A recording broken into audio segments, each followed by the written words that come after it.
अस्सलामुअलैकुम, my name is Mohammad Shahid Suhail और मैं एमएओ कैंपस और क्रीम पार्क कैंपस के अंदर मैथमेटिक्स टीच करता हूं। आज का हमारा टॉपिक है व्हाट आर कॉम्प्लेक्स नंबर। अच्छा, जो आज का टॉपिक है ना, इसको अगर हम इस तरह से देखें कि आज का जो टॉपिक है उसका एफएससी में कोई इतना ज़्यादा यूज़ नहीं है, पेपर नहीं आएगा, लेकिन फिर भी ये कंसेप्चुअल चीज़ है, एक बड़े मज़े की स्टोरी है, ये स्टूडेंट्स को बॉदर करती है। मतलब अगर मैं बजाते खुद बीइंग अ स्टूडेंट, मुझे ये चीज़ बड़ी क्यूरियोसिटी क्रिएट करती थी कि यार ये क्या चीज़ है, व्हाट आर कॉम्प्लेक्स नंबर, और ये अंडर रूट के नीचे -1 का आंसर क्यों नहीं आता। मतलब जो सिंपल क्वेश्चन माइंड में आता था वो ये आता था कि अगर +1 के अंडर रूट को हम +-1 लिख सकते हैं, तो -1 के अंडर रूट को हम +-1 क्यों नहीं लिख सकते।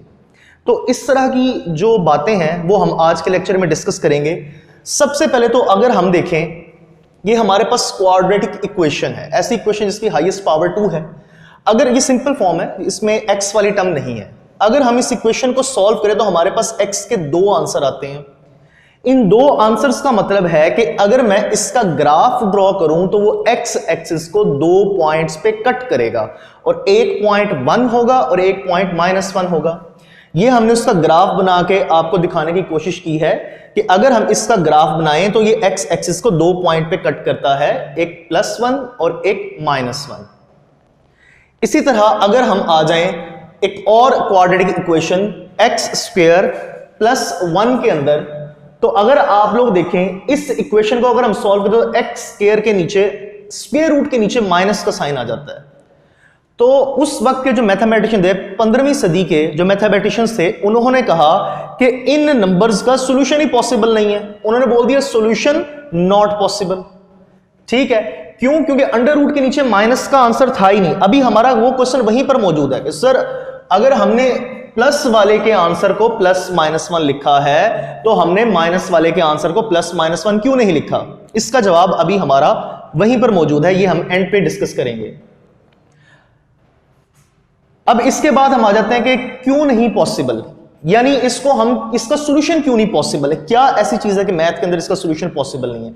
देखिए, अगर हम √9 करें तो हमारे पास आता है +3 -3, क्योंकि √9 का आंसर पॉजिटिव भी होता है और नेगेटिव भी। क्यों? अगर मैं 3 का स्क्वायर लूं, 3 × 3 तो आंसर आता है 9।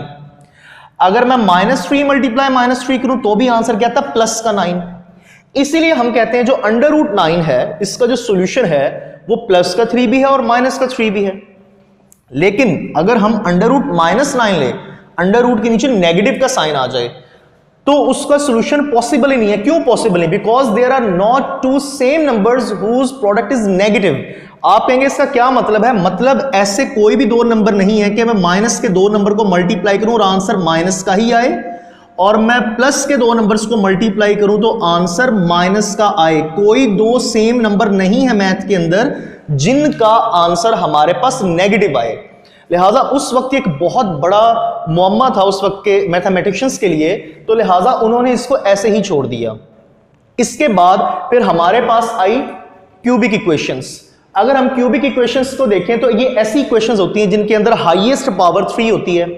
अब क्वाड्रेटिक इक्वेशंस को सॉल्व करने के लिए क्वाड्रेटिक फॉर्मूला बनाया जा चुका था, और क्वाड्रेटिक फॉर्मूला की मदद से हम इक्वेशंस को सॉल्व कर रहे थे, लेकिन तमाम इक्वेशंस सॉल्व नहीं हो रही थी। अब क्यूबिक इक्वेशन का भी फॉर्मूला बनाने की कोशिश करने लगी, तो del Ferro was the first man जिसने क्यूबिक इक्वेशन का फॉर्मूला बनाया था उस वक्त 15वीं सदी में। अच्छा, इसने फॉर्मूला बनाया, लेकिन उस वक्त के मैथमेटिशियंस कुछ इस तरह करते थे कि वो जो फॉर्मूला था ना, कोई ऐसी चीज दुनिया में है ही नहीं। आपके ने वो फॉर्मूला बनाया तो वो आपका एक वेपन होता था, सीक्रेट वेपन होता था, वो उसको डिस्क्लोज नहीं करते होते थे। 16वीं सदी थी, उसके मैथमेटिशियंस जो थे वो उस वक्त जर्मन मैथमेटिशियन, वो कहीं पे जॉब हासिल करने के लिए, जो बड़ी प्रेस्टिजियस किस्म की जॉब होती थी, हाई क्वालिटी क्लास की जॉब होती थी, वो जॉब्स हासिल करने के लिए सीवीज लेके नहीं जाते थे कि ये मेरी सीवी है, मुझे इस तरह करके हायर कर लें। उस वक्त मैथ ड्यूल होते थे, यानी मैथ कॉम्पिटिशंस होते थे, जिसको हम आज के तौर में अगर सिंपल लफ्जों में समझे तो मुनाजरा हुआ करता था। मतलब मैं मैथमेटिशियन हूं, मैंने 10 क्वेश्चंस लिखे, अपने दूसरे मैथमेटिशियन को दिए, उसने 10 लिखे, मैंने दिए, मैंने उससे कहा मैं आपसे बेहतर हूं, हमारा कंपटीशन हुआ, जो जीतेगा वो जॉब रखेगा। तो ये जो है वहां पे तरीका कार इख्तियार किया जाता था। लिहाजा डेल फ्रेरो इसी इंतजार में रहा कि वो कुछ करेगा और उसने उसको डिस्क्लोज नहीं किया, उसने अपने पास उसको छुपा के रखा। इसी दौरान डेल फेरो मरने के करीब पहुंच गया। मरने से पहले इसका स्टूडेंट था फॉयर। इसने फॉयर को बोला, फॉर्मूला बताया कि क्यूबिक इक्वेशंस को सॉल्व करने का ये फॉर्मूला है। अब फॉयर जो था उसने उस वक्त का बहुत बड़ा मैथमेटिशियन था, टारटाग्लिया को चैलेंज कर दिया। जिस तरह कि हमने बताया है कि मुनाजरा होता है, टारटाग्लिया जो कि पहले ही ये बात कर चुका था कि वो क्यूबिक इक्वेशंस को सॉल्व कर सकता है। इन दोनों का मुआवजना हुआ, टारटाग्लिया और इनसे दोनों में आपस में एक्सचेंज हो गए। इसके बाद ये फॉर्मूला टारटाग्लिया और फॉयर के दरमियान ही था। टारटाग्लिया का बहुत बेस्ट फ्रेंड था कार्डान। कार्डान ने टारटाग्लिया को बहुत फोर्स किया कि उसे वो फॉर्मूला दे दिया जाए, लेकिन टारटाग्लिया ने नहीं दिया। आखिरकार उसने कसम उठाई, स्वेर किया, तो फिर उसके बाद उसने उसको ये प्रॉमिस किया कि वो ये फॉर्मूला डिस्क्लोज नहीं करेगा। उसके बाद ही चूंकि फ्रेंड से उसने कार्डान को फॉर्मूला दे दिया। कार्डान ने जब वो फॉर्मूला देखा तो कार्डान ने रियलाइज किया ये वही फॉर्मूले से बहुत हद तक सिमिलर है जो उसने खुद बनाया था। लिहाजा अगर हम कॉम्प्लेक्स नंबर्स या आयोटा का या जो भी √-1 या इमेजिनरी नंबर्स अगर हम कहें कि किसी ने उसको सोल्यूशन दिया था तो वो कार्डान था। इससे पहले मैथमेटिशियंस का नाम नहीं आता। इसकी क्या वजह है? क्योंकि कार्डान वो बंदा था जिसने इस सोल्यूशन को पब्लिश कर दिया था। जो जिसके नाम से वो पब्लिश हुआ है आज भी वो उसी के नाम से चलता है।